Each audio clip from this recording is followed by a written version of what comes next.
Hello बच्चों, ये जे main 2022 का क्वेश्चन है 29 जून शिफ्ट 2 का। The displacement current of 4.425 micro ampere is developed in the space between the plates of a parallel plate capacitor when voltage is changing at the rate of 10⁶ volt per second. The area of each plate of capacitor is 4 centimetre square.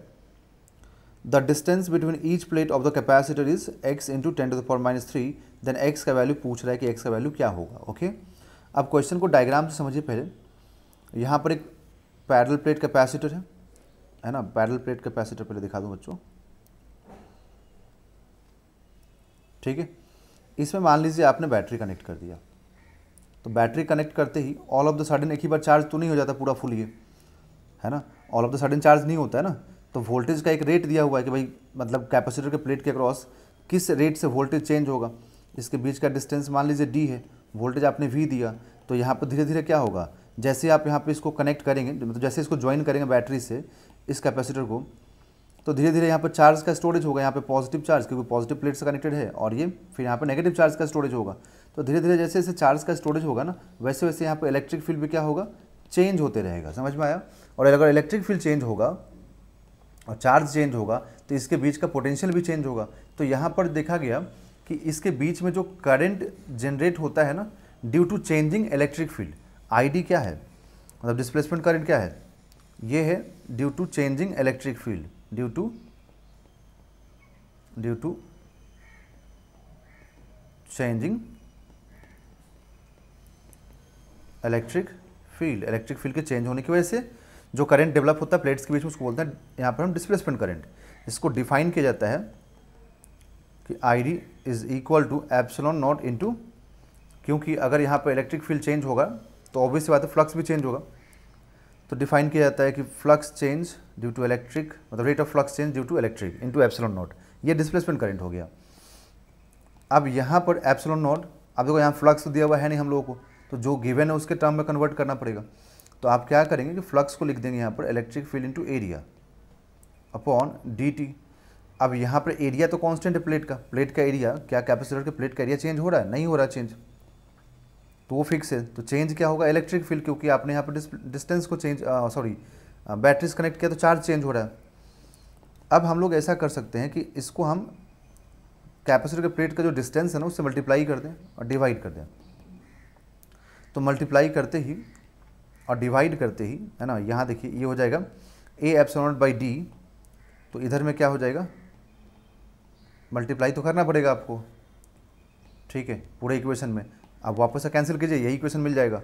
तो यहाँ पर electric field into distance, क्योंकि electric field हम इसी के बीच का देख रहे हैं तो इसके बीच का डिस्टेंस भी मालूम है, तो वो क्या बन जाएगा, पोटेंशियल बन जाएगा, है ना। ये जो पार्ट है पूरा, ये तो पोटेंशियल बन जाएगा, और ये क्या हो जाएगा, कैपेसिटेंस हो जाएगा।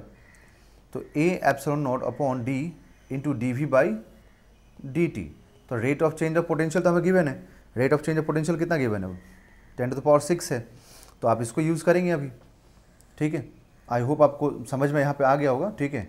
अब मैं आपको दूसरा पेज ऐड करके ज़रा इसको सॉल्व कर देता हूँ, क्योंकि अभी तक सिर्फ मैंने डिराइव किया है कि डिस्प्लेसमेंट करंट और rate of change of voltage में क्या रिलेशन आएगा। तो डिस्प्लेसमेंट करंट है 4.42, तो इसको पुट करना पड़ेगा 4.425, ये डिस्प्लेसमेंट करंट हो गया। एरिया हम लोगों को गिवन है बच्चों, दिया हुआ है 10⁻⁻40 सेंटीमीटर स्क्वायर। तो मीटर में कन्वर्ट करेंगे एरिया को, इतना लिखना होगा 8.85 एप्सिलॉन नॉट का वैल्यू लिखना पड़ेगा इंटू 10⁻12। ये आपको डिस्टेंस चाहिए, और dv बाई dt मतलब rate of change of potential हम लोग को दिया हुआ है 10⁶, ठीक है। तो अब हम लोग यहाँ पर कैंसिल करें, ठीक है ना। तो कैंसिल करके देखते हैं क्या क्या इसमें कैंसिल होगा, क्योंकि बाकी अच्छा ये करंट जो है माइक्रो एम्पियर में है बच्चों, तो ये भी ध्यान रखना है कि ये माइक्रो एम्पियर में है। तो ये 10⁻⁻6 भी रखना होगा। तो ये 10⁻⁻6 इससे कैंसिल होगा, तो ये सिर्फ 10⁻⁻6 रहेगा, जो कि फिर इससे कैंसिल हो जाएगा।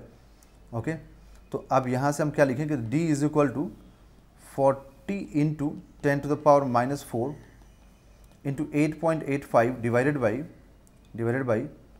4.425। तो अब इसको अगर हम मल्टीप्लाई करें और डिवाइड करें तो देखिए फिर क्या हम लोगों को यहाँ से मालूम होगा।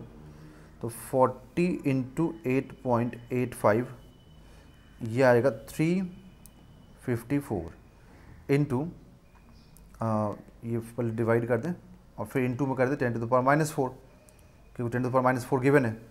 354 को अगर आप डिवाइड करते हैं यहाँ पर 4.425 से, तो ये 80 आ जाएगा। तो डी का वैल्यू कितना आ गया, इसको डिवाइड करते ही 80 आ गया। तो 80 इंटू 10 टू द पावर -4, तो इसको हम 8 इंटू 10 टू द पावर -4 लिख सकते हैं। ठीक है, तो डिस्टेंस तो मालूम हो गया 8 इंटू 10 टू द पावर -3। तो यहाँ से आप कंपैरिजन कीजिए, तो 8 इंटू 10 टू द पावर -3 को आप इक्वल कीजिए 8 into 10 to the power -3 is equal to x into 10 to the power -3। तो x कितना हो जाएगा, यहाँ पे x हो जाएगा 8। ठीक है, तो x का वैल्यू आ जाएगा 8।